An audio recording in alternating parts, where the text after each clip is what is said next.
Hi, this is Charlie from Path of the Bee. Today is June 5th, Sunday, and so I'm going to try and look at my bees here real quick. If you look over my shoulder, you can see I got a pretty ugly storm cell coming in.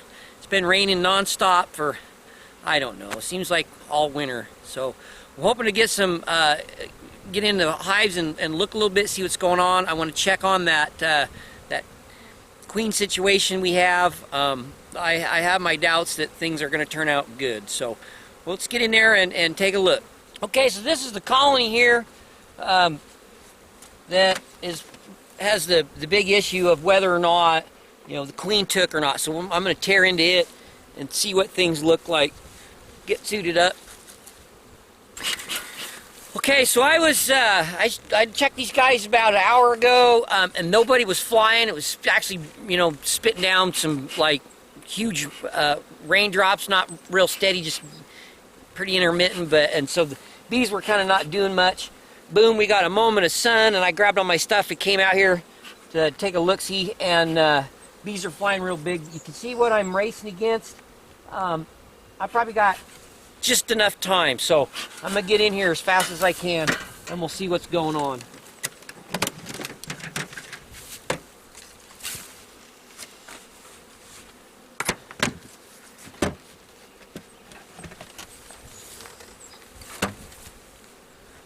Remember, this is just a place where I stored equipment, so this is all empty up top here. Clean excluder if I ever need it. Okay, now this is actually the lid into the bee colony here, and we'll give it a puff of smoke.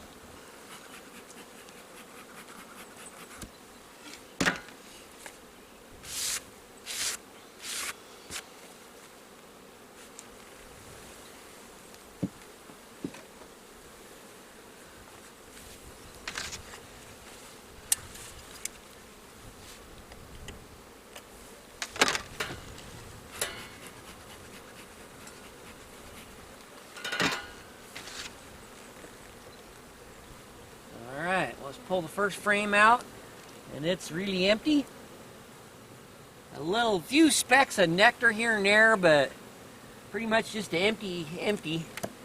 Our main thing is that we want to either see a little symptom of a queen laying, or a queen cell, or something along those lines.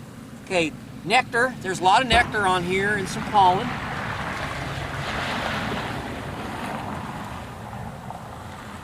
See if we can find some evidence of a brood at all. Any brood is going to be a good sign. Now we've got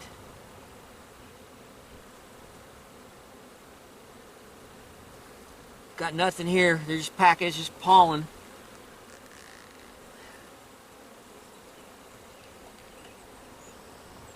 And hopefully this is where the magic is. Okay, what do we have?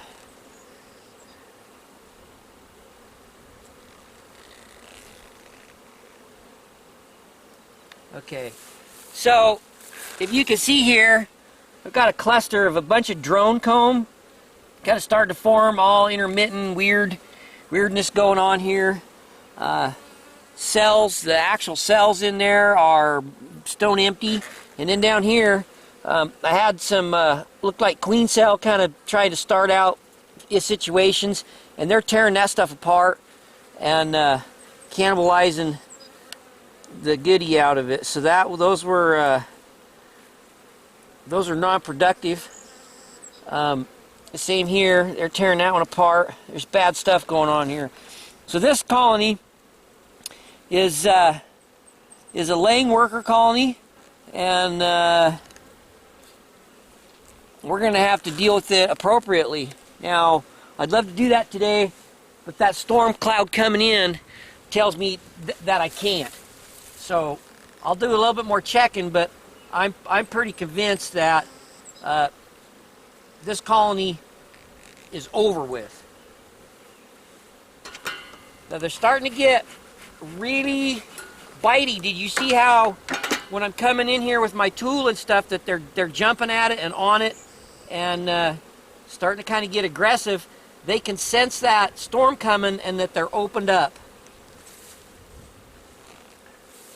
Okay, so here we go once again.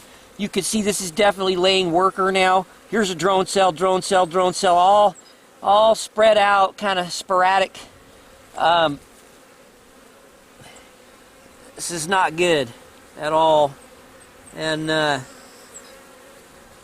so that's what we're looking at. Our queen did not get mated. She was there, but she just didn't get mated. And so, you know, this is over with. So all I could do now is get these bees into one of these other colonies to boost up their forces. So I'll put this back together. I'm convinced now that this colony's a lost cause, and we'll get what good out of it we can. Okay, so once they get to the point where they're a laying worker colony, they're gonna die. There's no way to save them.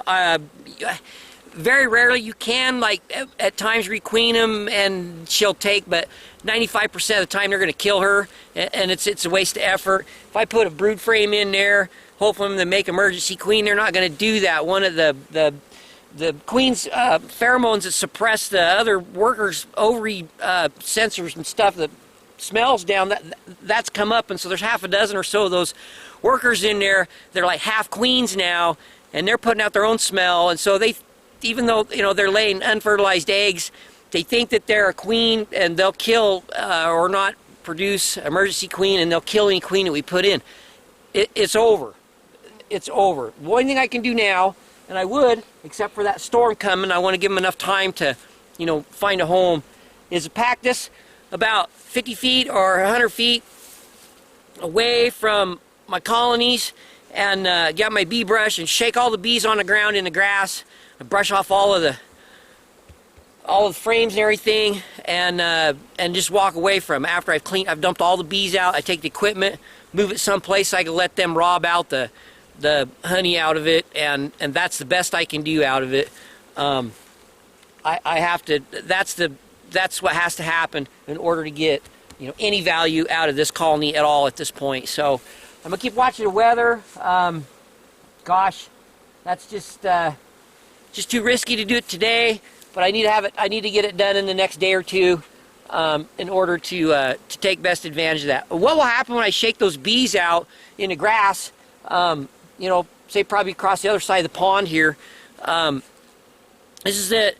They'll like try and find a home, and they'll come back to probably where this box was at, possibly, and look, but it'll be gone. And so then they'll move into their neighbors, and the ones that were actually laying will be stuck where I dumped them out. They'll only be able to crawl because their ovaries have started to develop and they're laying eggs, and they won't make it back. So that's kind of the idea. We have to sort those out, and the only way to do that is to just make them travel that distance to come back home. And so that'll leave the laying workers out in the tule weeds to perish on their own and no longer cause havoc in the colony. So that's what's going to happen. I'll go ahead and put this equipment back together, and I'm not going to do that today. And so I think that was a really good thing for you guys all to look at. I was able to check in here on the 1st of June for the nectar flow and see what was going on. I also did look at this colony. There was those little cells that I looked at here. I thought maybe there might have been a chance that somehow that queen had like one viable egg and was making a queen cell, but that wasn't the case. So I'm convinced now that this is no good. But anyways, I'll mix the footage from the 1st and today together, and we'll post it all up here in an hour or so you guys can see all of that. All right, well, I better get stuff put away here. I could feel the cold breeze coming, and the bees are gonna start getting wound up. The activity's dying down. They're all getting in out of the weather, and I need to be doing the same.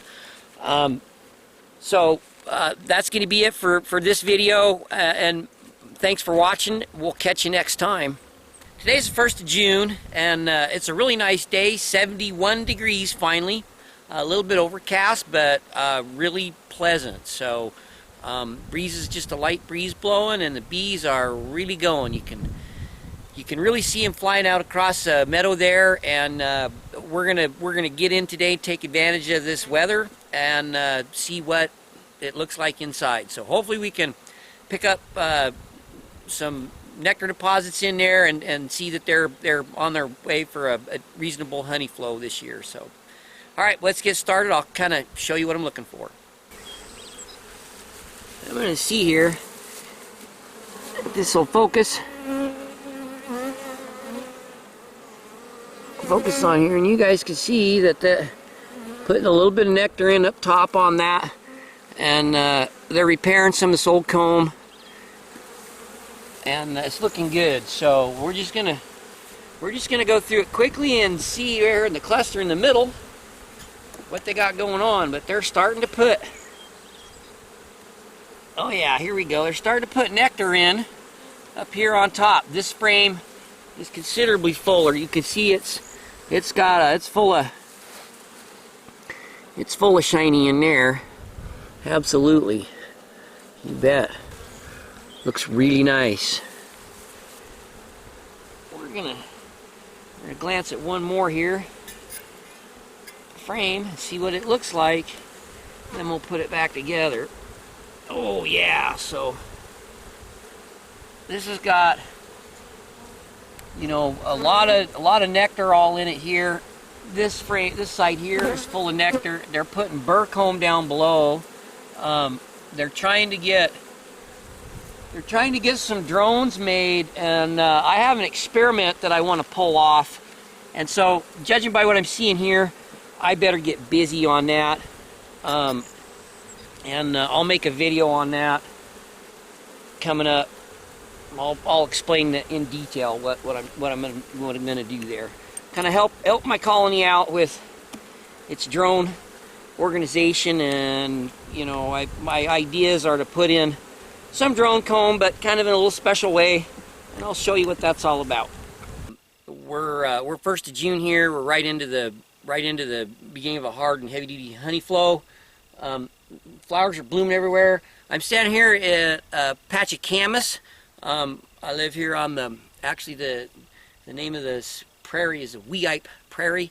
I'm probably exactly 1 mile from the exact location that Lewis and Clark met the Nez Perce Indians when the Corps of Discoveries came through here.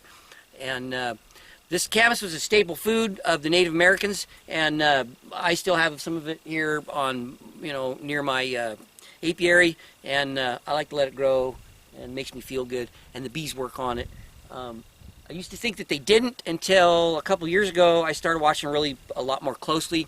There's a short window of time that they do work it, and we're gonna go through this little patch here right now, and we're gonna get a shot of those bees actually doing that right now. I can hear them working the camas, so we're gonna take a look at that. I'm basically gonna close out the video with this then. So thanks for watching, and we'll catch you next time.